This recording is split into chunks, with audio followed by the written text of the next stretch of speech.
चौधरी मोहम्मद नवाज टाठा पंजाब के एक छोटे से गांव कोकांवाला जिला हाफिजाबाद में पैदा हुए। गुर्बत, मेहनत और सादगी उनके बचपन का हिस्सा थी। तालीम के साथ साथ वो छोटे मोटे काम करके घर का खर्च पूरा करते थे। बचपन से ही उनके अंदर एक जज्बा था कुछ नया करने का, कुछ ऐसा बनाने का जो लोगों के दिलों को छू जाए। जवानी में उन्होंने शिजान बेकर्स में काम शुरू किया, जहां उन्होंने दिन रात एक करके बेकरी के सारे राज सीखे। आटे की मिकदार का तवाज़ुन, तंदूर का दर्जा हरारत, केक का नरमपन, सफाई का मयार, हर चीज़ को उन्होंने मुशाहिदे से सीखा। वो अक्सर कहा करते थे कि अगर नीयत साफ हो तो आटा भी बरकत दे देता है। साल 1987 में लाहौर के इलाके गुलशन रावी में उन्होंने अपनी पहली बेकरी खोली और इसका नाम रखा गोरमे बेकर्स। यही वो लम्हा था जब एक आम लड़के का ख्वाब हकीकत बनने लगा। गोरमे बेकरी के आगाज में सिर्फ चंद मुलाजिम थे, एक पुराना तंदूर और थोड़ा सा सरमाया, ना कोई बड़ी मशीनरी, ना ही किसी कंपनी की मदद, बस एक ईमानदार नीयत और कामयाबी का जुनून।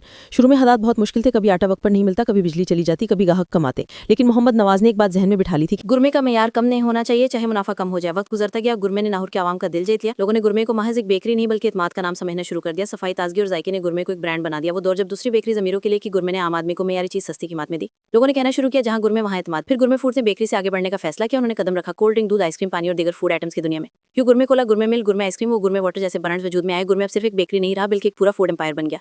मगर जो गुरमे बढ़ता गया, मुश्किलात भी बढ़ती गई। बड़े बेन अक़वामी ब्रांड जैसे पेप्सी, कोका कोला, नेस्ले मैदान में थे और एक मकामी ब्रांड के लिए इनसे मुकाबला करना आसान नहीं था। कभी गौरमे को खाम माल की कीमतों का सामना करना पड़ा, कभी फूड अथॉरिटी के मेयार पर पूरा उतरने में रुकावटें आईं। एक वक्त तो ऐसा भी आया कि गौरमे फूड्स के कुछ यूनिट्स को वक्ती तौर पर बंद करना पड़ा, लेकिन मोहम्मद नवाज ने हार नहीं मानी। उन्होंने सफाई, मेयार और सच्चाई पर समझौता नहीं किया। उनका कहना था कि हम वक्ती नुकसान बर्दाश्त कर लेंगे, लेकिन गौरमे के माम पर दाग नहीं आने देंगे। उनकी यही सोच गौरमे फूड्स की असल ताकत बनी। उन्होंने अवाम का इत्मीनान हासिल किया और इसे कभी टूटने नहीं दिया। आज गौरमे फूड्स पाकिस्तान के बड़े शहरों में मौजूद है। हजारों लोग इस कंपनी में काम कर रहे हैं और लाखों खानदान रोजाना गौरमे की मसनूआत इस्तेमाल करते हैं। एक गांव के आम लड़के का ख्वाब आज $1 बिलियन एम्पायर की शक्ल इख्तियार कर चुका है।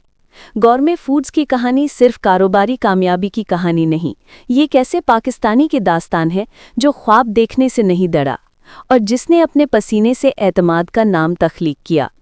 आज जब आप गौरमे का केक, बिस्किट या कोल्ड ड्रिंक पीते हैं तो याद रखिए, ये सिर्फ जायका नहीं बल्कि एक ख्वाब की ताबीर है।